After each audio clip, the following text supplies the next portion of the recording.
Hi guys, welcome back. My name is Gagan Thakur and you are watching series on Dialogflow Essential. So in this video we are going to talk about fulfillments. Okay, now let me talk about fulfillment. So what exactly is that?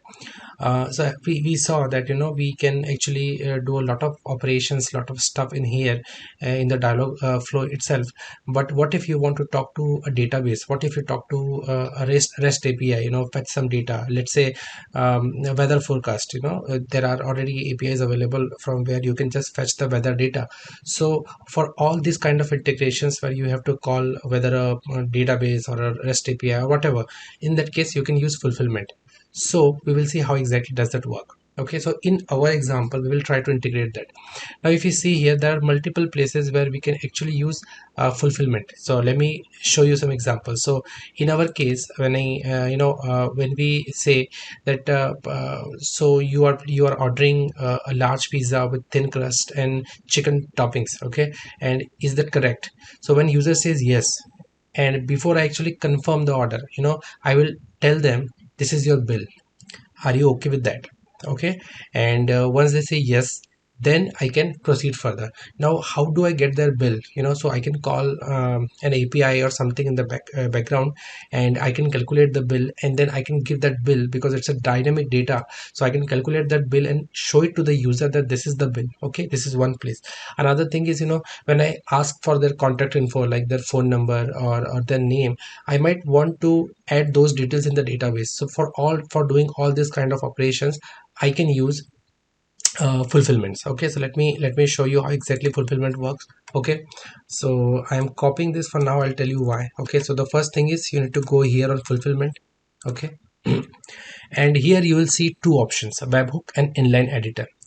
So what is webhook? So basically, if you want to use, you are familiar with any programming language, and if you want to integrate that, like I was trying to integrate Spring Boot with this. Okay, so all you can do is you can expose the endpoints, and then you can simply consume the endpoints from here. Okay, so you'll simply need to click on enable. Okay, and once you enable this, you just need to give the endpoint. Okay, and once you give the endpoint here, you should be able to hit this endpoint and get the response. Okay, this is one thing.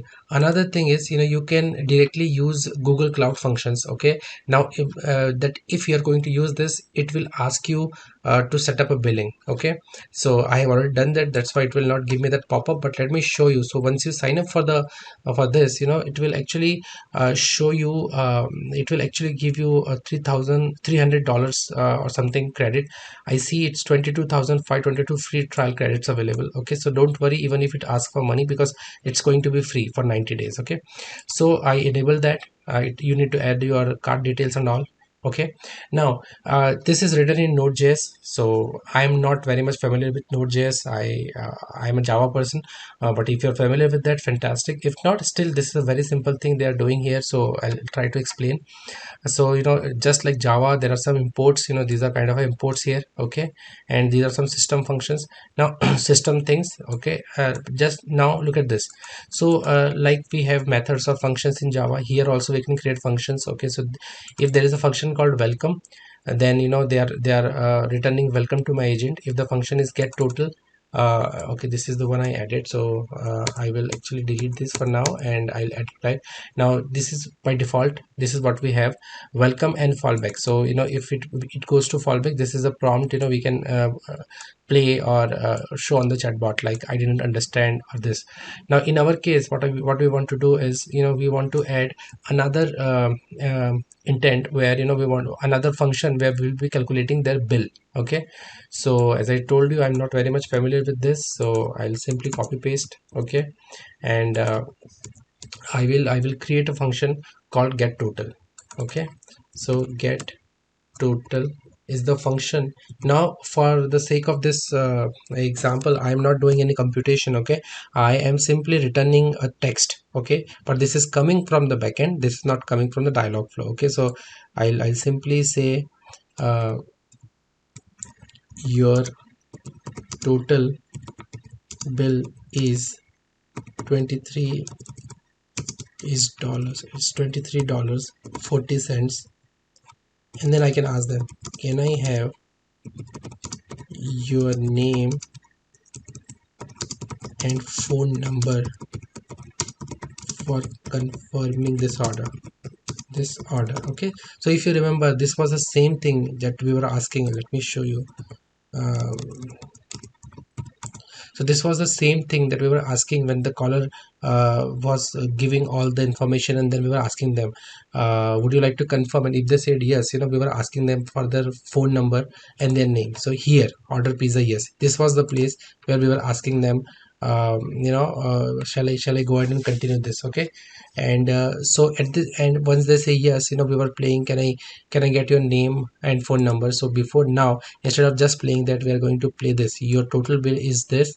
Okay, and if you remember, the thing that we were playing was coming from here. Can you please provide your name and phone number? Now what I'm doing is, I want to override this, and I want this to come from the backend. Okay, so instead of that, we are going to play this. Your bill is $23.40. Can I have your phone number and name for confirming this order? Now this is hard coded, but of course, here you can add the logic that you want. Now how do we actually call this? So it's simple. What you need to do is, you need to, this is a map. Okay, so in the intent map, we need to add.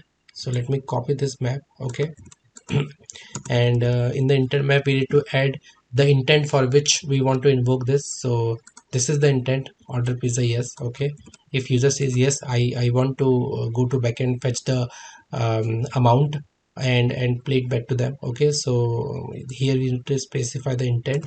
This is my intent, and I will say that don't call fallback for me, please call get total. So this is what I'm saying, that if the intent is order pizza, yes, please call get total. Okay, so this is what we have done, very simple.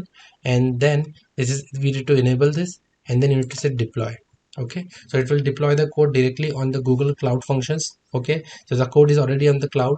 What I was trying was to do was, I created a Spring Boot app, and I was trying to consume that using webhooks, but somehow it was failing for me, so I did not spend much time there. And I thought, for the sake of this video, we will look at the inline editor. Okay, but if you're not comfortable with this, and if you don't want to set up billing, then you can definitely use webhooks. But if you are going to use webhooks, then you need to use some Google APIs, like I have to import this in Maven, Google com.google.api. So and Dialogflow. Okay, so you need to do this. There are a lot of tutorials available, some sample codes available on GitHub as well, so you can do that. It is taking some time, so let's wait for some time and let's see. So I'll pause the video for some time. Once done, we'll resume the video. Okay, so our function has deployed successfully. Okay, you will see a notification here, and now let's give it a shot. Okay, so let me go here and let me say pizza, please. Okay, it's asking what size of pizza shall I order for you. I'll say small. What you like to specify topping? Would you like to specify toppings? I'll say chicken, cheese, and chicken and onion and olives. Okay, now you see that we gave four entities, and here you can see that it has so it has got pizza sizes small, pizza toppings as this. It is still looking for pizza crust. Okay, so please provide crust regular or thin. I will say regular. And there you go. You ordered small regular crust with cheese, chicken, onion, and black olives. Is that correct? Now, when I say yes, ideally it should trigger this fulfillment. Okay. But before that, one thing we missed is that if I want to trigger fulfillment for this intent, I need to enable it in here. Okay. So you need to go here. Okay. You need to go to the intent, and then here in the fulfillment section, you need to click on this enable a webhook for this intent. Okay, this was something which is important, and then you need to save it.